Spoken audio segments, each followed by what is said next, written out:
How in the heck does this work?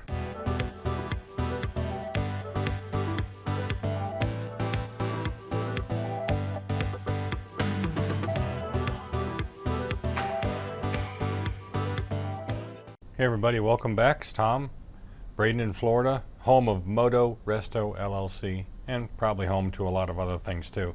But at any rate, I wanted to go over this nifty, I would call it a tool, certainly I'm going to use it as a tool. It's a tachometer and hour meter designed to be mounted to like an ATV or a motorcycle or whatever you want to put it on. And then you monitor, essentially, you know, hour meter I think would be a great use for it in those applications. But for my purposes, I want to get a more accurate RPM reading off a motorcycle engine when I'm doing like either throttle body or carburetor synchronization. The RPM is actually pretty important in those two scenarios. So I bought this because according to the literature in the sales site, which is, I'll go over here in a second, it says it has a accuracy of plus or minus 10 RPMs. That's pretty good. This is a Hardline product. It came out of Stuart, Florida. You know, this is obviously Chinesium, but we're going to see how it works. Now, there's a bunch of programming features that you can put into this in regards to setting it up for different pulses per revolution of a spark plug. And I'm going to try it out here on the Magna, my Magna V4, and we'll go ahead and see, you know, what that is. I'm going to guess. Well, no, I'm not going to guess. I'm going to go off their instructions. Their instructions are to set it for a 4-cylinder, 4-stroke, to 2 pulses per revolution. Now, this has a stick coil conversion, which I'm looking for that old video footage. I have that somewhere, and I'll put it up on the channel if I ever find it. I did a video on it a long, long time ago. But this has a stick coil conversion, which eliminates the 2 coils that it originally had. So obviously it was, at least it was, I'm not sure if it still is, a wasted spark setup. Because obviously 2 coils per 4 cylinders, it would have to have 4 coils to otherwise be not a wasted spark. I'm not really sure how it works with the sticks. It comes with, when you buy this setup from v4spark.com, I think these in Texas, you actually get a couple of modules that replace the spark boxes, which are basically the CDI boxes. And on a Magna like this, you have 2 of them. One for cylinder 1 and 3, which is the top bank here, 1 and 3, and then 2 and 4. 2 is down here and 4 on the other side. So they replace those. They are USB programmable, and then you can set them up for, you know, coil over plug or regular coil. You know, you can do anything you want with them essentially. So I have the creme de la creme setup, which is of course the stick coils, and I've had this on for a long time, about 4 or 5 years I guess now, and they work great. On these type of coils, the instructions say simply to wrap them at the top of the coil. It says above the spark plug, so I think they mean pretty much anywhere along here, but obviously this is a little bit more easy to get at. And then wire tie it in place. I'm just going to pop the stick coil out and do that and then stick it back on. Yeah, they fit, but they're tight. Generally what I do is I swing the coil out and unplug it, and then, yeah, you can work it out. Now what we can do is I'll just wrap this up. I'll do that off camera. You don't need to see me wind stuff up. And then I'll just wire tie it and put it back in. We'll see what it reads on the current settings that I have. The setting that I put it on, again, is the recommended ones in the instructions, which is 2 pulses or 2 sparks per 1 revolution. I'm not convinced that's right though, and let's see what it is first and then we'll go into that. I got 3 wraps around it and then wire tie just holding it. I think tape would be actually better for that because it can spread out across, spread out across whatever you put it on. So basically we're going to try it. Basically we're going to try it right now. So stand by. You turn it on just by hitting any of these buttons. I just hit the menu button, it comes up. I'm not sure what TOT means. You see it says TOT up there. Total, I don't know. Maybe it has a thing where it just lists the hours, I don't know, or total RPM, who knows. But first thing we're going to do, of course, is start the Magna. So noise alert.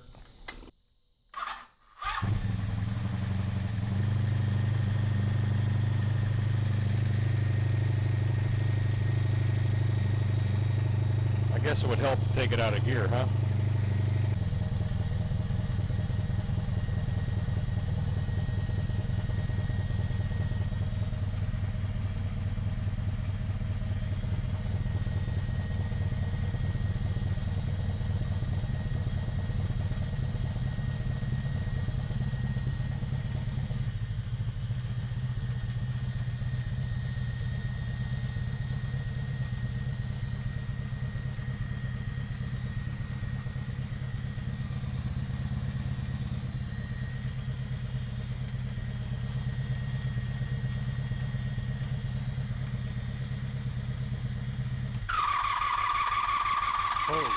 the hell? What in the fuck?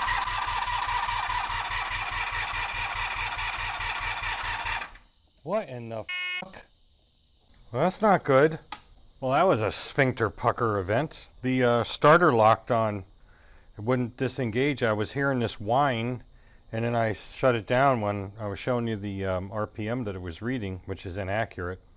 And then all of a sudden, it's still cranking, as you saw. I just put a little bit of that clip in. I've seen that once before. It was actually in a fire truck, and it was pretty dangerous because that big diesel was just cranking and cranking and cranking and cranking. It wouldn't shut down, but on a motorcycle, I haven't. So I'm going to have to do some diagnostics. Not doing it right now, but I would wait. I haven't ridden this in a while, so I'd wager what happened is the starter relay needs to be replaced. It probably just locked on. We'll have a game plan going here. I'm just going to take the seat and release the latch and then take my key back out so I can throw the seat up and just pull the plug off of that. I disconnected the battery before, but didn't really need to do that.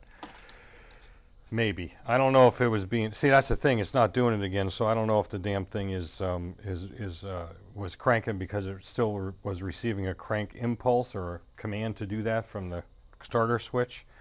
Or not, I don't know. I think it's the relay, but anyway, let's get back to this.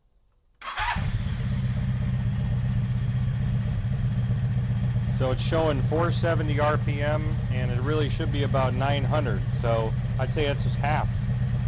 So that ain't right. That ain't the right setting. Okay, let me tell you what I think it's supposed to be. I think it's supposed to be 2 revs per 1 cylinder, which in their instructions say that that's for a single cylinder 4-stroke engine. So I think, well, it's Chinese, so what do you expect? I'm going to go ahead and change the settings in it and reprogram it, which is just a couple of button clicks here to change it to 1 spark per 2 revolutions. So it'll be 1P2R on the display, and then we'll try it again. All right, we're set back up, as I said, with the 1 spark per 2 revolutions. So we'll go ahead and see how that works. And that wasn't staged, folks. I didn't do that just for the video. I would never do that to damage my beloved sidecar rig here. That was scary. I was like, holy cow. Anyway, let's try it again.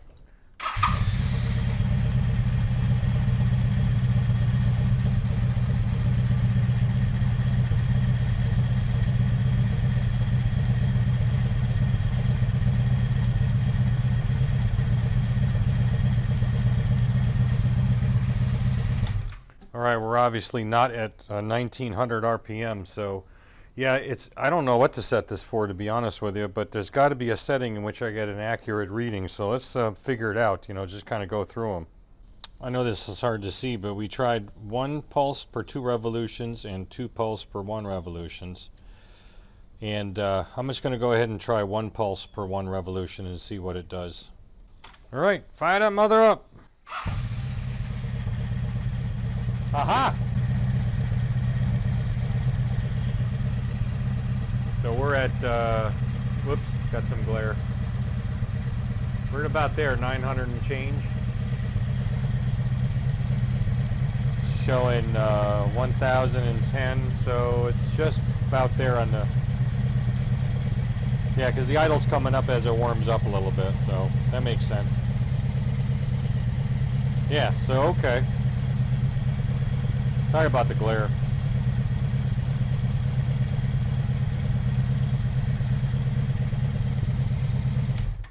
Well, that's neat. So, I here, look at this. Okay, 1 pulse per 1 revolution is a 4-stroke 2-cylinder or a 2-stroke 1-cylinder. So, go figure, right? But it works. So, I just needed to know what would work.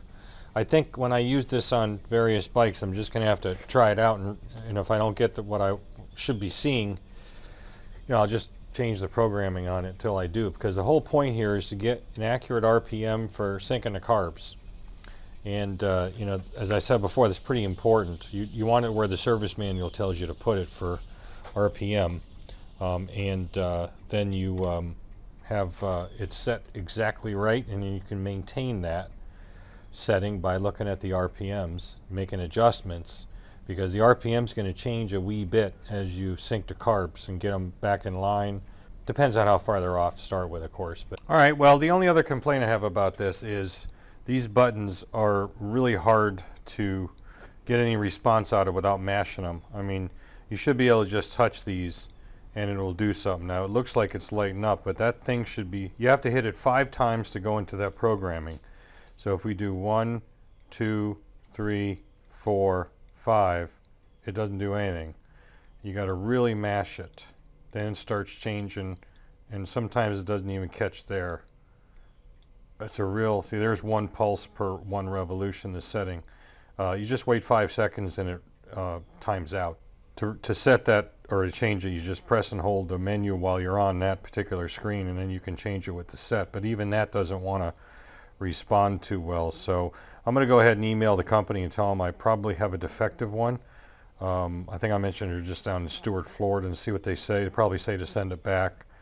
So I'll do that, but it definitely works for what I think the purposes that I'll use it for are. Besides the fact that I got to go change my shorts now.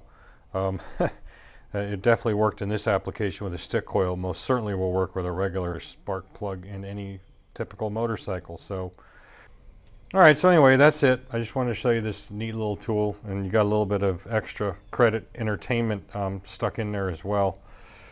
So we'll get this taken care of. I'll have to order a starter relay for it because that's what I think is the problem, and then diagnose it from there. I don't know if I can't remember if I mentioned this or not, but I don't think it's the starter switch. There would be really no way for that to latch in unless the switch was physically being held in because it was sticky or something. That wasn't the case. It was working fine. So I don't think it's a signal to the actual relay. It is the relay itself that just latched and wouldn't unlatch. And that's not unusual for especially a high current situation. So, okay, that's about it. Thanks for watching. Catch you on the next video.